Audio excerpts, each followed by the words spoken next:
Alright, this is probably one of the most simplest recipes you will ever see from me. This is a ham hock. It's about 3/4 of a kilo, so about £2 in America, £2 of smoked ham hock. And yellow split peas. I don't use green split peas. I find there's nothing wrong with them, you can use green, but I find that green ones can sometimes have a bitter taste a little bit, whereas the yellow ones don't. Now, what else? This is going to be pea ham soup, like I said, so what else do you need? Well, believe it or not, probably just water and a bit of black pepper. You don't need to add any salt because this is smoked and it's brined before that happens, so you don't need any salt. Add salt on your bowl. If you find it's not salty enough, put a bit of salt in your bowl as you're eating it. But this is really simple. All I'm going to do now is get a big pot with water, put it on the burner, and then I'm going to add the hock, and about 2 hours will pass until this becomes very, very broken up and easy to tear apart, and I'll take the actual skin off, and then after a couple of hours I will add the split peas, and that'll be about another 40-50 minutes gently cooking, and then we're going to have pea ham soup. So I shall put the hock into the water. Okay, so this is just a big pot, probably with about, I don't know, 3 or 4 litres of water. I'm going to turn the burner on, and it's cold water. Now, a lot of people will add the hock after the water heats up. I put it in while it's cold, and that is what it looks like. This is a ham hock. Yes, you might think it's roadkill, but it's a smoked hock. So, and when it's cooked, like you'll see later how this skin is quite tight, that will be all loose and gelatinous. Take the skin off, break the meat up, put the bone back in with the meat, and then we add the split peas. So as far as cooking instructions goes, that's it for a couple of hours. I'll bring this to the boil, turn it down to a simmer, and forget about it for about 2 hours. Then we'll come back. Right, it has been, just checking the time, about an hour and 45 minutes. Just put the steam away from the lens. As you could probably see, it's just simmering away. Alright, that's just about done its job. Wanted to show you, and I hope you can pick this up on the camera. Let me just zoom it in a little bit. You'll see all this material in the water. It's gelatinous.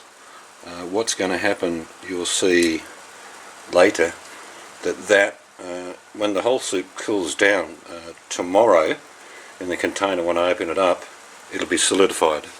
It's like gelatine. That's what's coming out of the bones and the hock itself. Now you can skim some of that off if you like, but I never do. For me, fat is flavour. So what I'm going to do now is I'm just going to move this out of the way, take the hock out of the container, which I'll show you in a sec. So I'm just going to put a plate there. I'll have to adjust the camera a little bit and zoom it out. Whoops, that's in, that's out. Take this out of the water.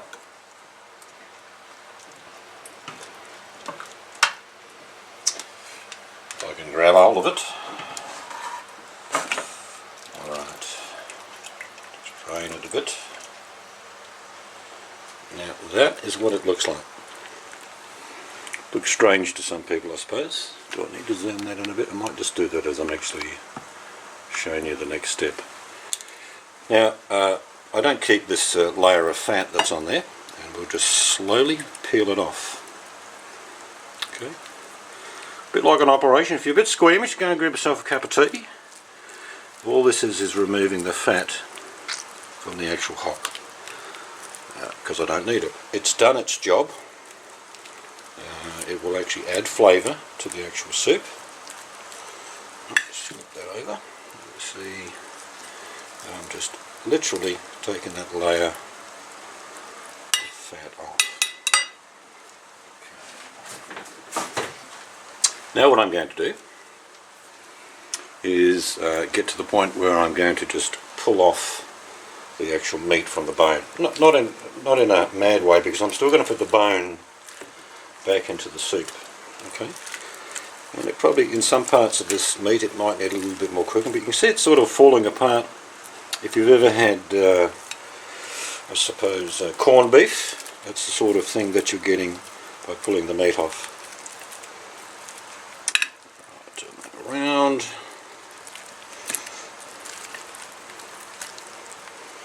So you don't have to panic, because this will still keep cooking. All you're doing is open it up a little bit, really. Alright, you can take more off if you want to, but I'm more than happy with what's going on there. I might just cut that little muscle off there.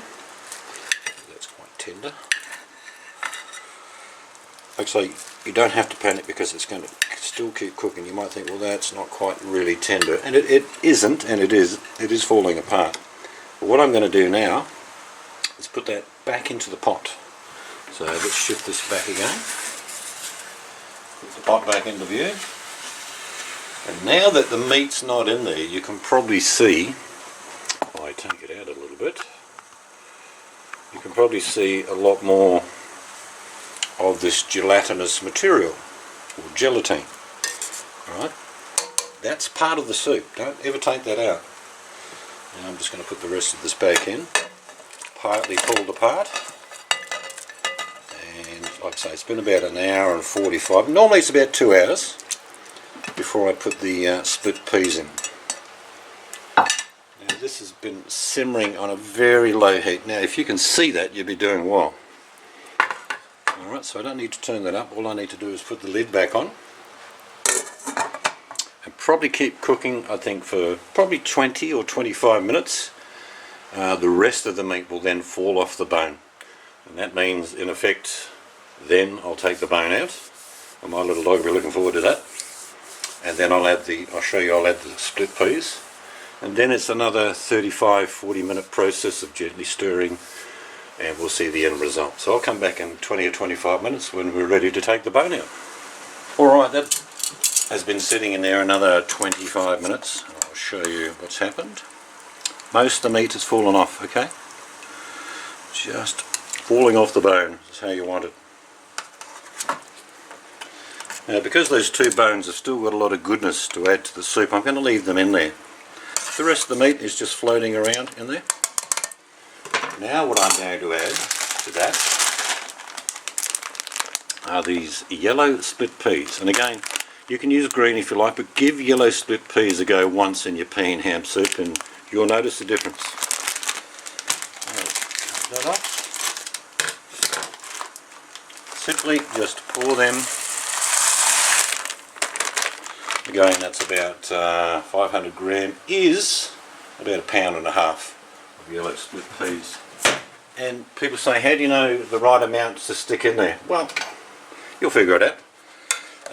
Like I say, at this stage, a lot of people will add cut up carrot, cut up potato, you name it, they'll add all sorts of things. Now over the years, I have to tell you, I like the unadulterated simplicity of a ham hock and yellow split peas. That's all I put in it. There will be a little bit of black pepper going in there, so you could say there's 3 ingredients, but not much more. So now this has to come back to a gentle rolling simmer. It's just about there anyway, and I'm going to keep stirring that, taking the lid off about every 15 minutes, stir it. It'll be about another 45 minutes to an hour till that's finished. So we'll come back when that's getting to the point that you can see it to start to thicken. Alright, that's been about another half an hour, 25 minutes, half an hour. All the meat, I imagine, has completely fallen off this bone by now. A little bit there, not much. And I'll leave a bit on because my dog likes it. So that now comes out.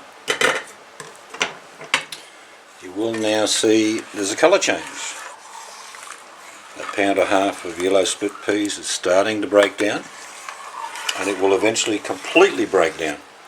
So we're talking, I don't know, probably another half an hour when that will take effect. You can see it's still simmering. The water is just simmering. That's how I do it. There's no rush in this. When you talk about cooking in general, you don't have to rush it. It doesn't have to be instantaneous.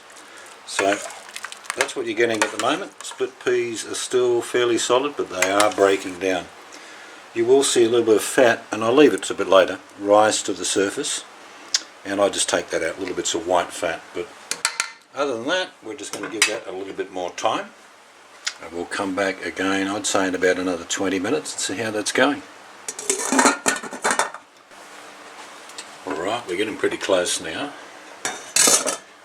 Beautifully just simmering away. You can see how thick the soup's getting because of the split peas. You see large chunks of ham and the ham hock in there as well. What I'm going to do now is just simply give it a bit of a crush, mainly for the meat, to be honest.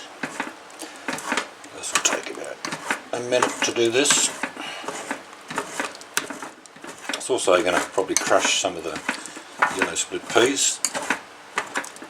And after this process, which I'll do it now, like with most meals in general, this is just a bit of black pepper I'm putting in there. You can put it in earlier if you like. I like to do it near the end, so that's enough black pepper. You can throw a bit of parsley in there if you want to. You can do lots of things. Like I said, you can add the potatoes, carrots, anything, celery, swede. It's entirely up to you what you're doing. But you can see, probably see how the meat I'm just sort of mushing up. Like I say, it looks a bit like corned beef when a ham hock's cooked. So this is getting pretty close.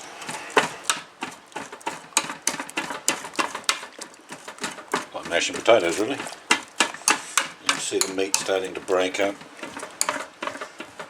Now tomorrow, I'm going to have a bowl of this soup shortly, but tomorrow this will cool down overnight and I'll put it in a container, put it in the fridge. When I pull it out of the fridge tomorrow, it will be like, you can turn it upside down, it won't move, it'll be all gelatine all the way through it. Absolutely delicious. In fact, it tends to get a bit thicker the next day. But there's probably, all in all, in here, probably, I'm guessing 3 litres of soup. Getting close to a gallon in US Imperial. But trust me, after you've had this has taken 3 hours to get to this stage, but in flavour alone, once you've had this, you'll be saying, wow, that's fantastic. Really simple. It's just a ham hock. It's just water. As you saw, I put a little bit of pepper at the end, but not much. That's my flavouring that I like. It won't need any salt. If you want salt, you can put it in the bowl. I won't put it in the cooking process. And just the yellow split peas. So this is Pea Ham Soup. And I'll just let this simmer a bit more after I've done this, and then I will dish up a bowl and I will thoroughly enjoy it.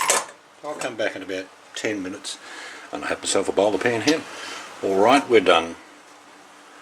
And again, this has just been on a very, very low heat. If you can see that, you'll be doing well. I'm now going to turn it off. I'm going to get a bowl for myself. It's thickening up. Like I say, tomorrow this will be just a solid lump. I'm just going to have a bowl tonight. So that looks good. Maybe just a touch more. And with that, we'll have a little bit of wholemeal bread and butter. Let me give the taste test.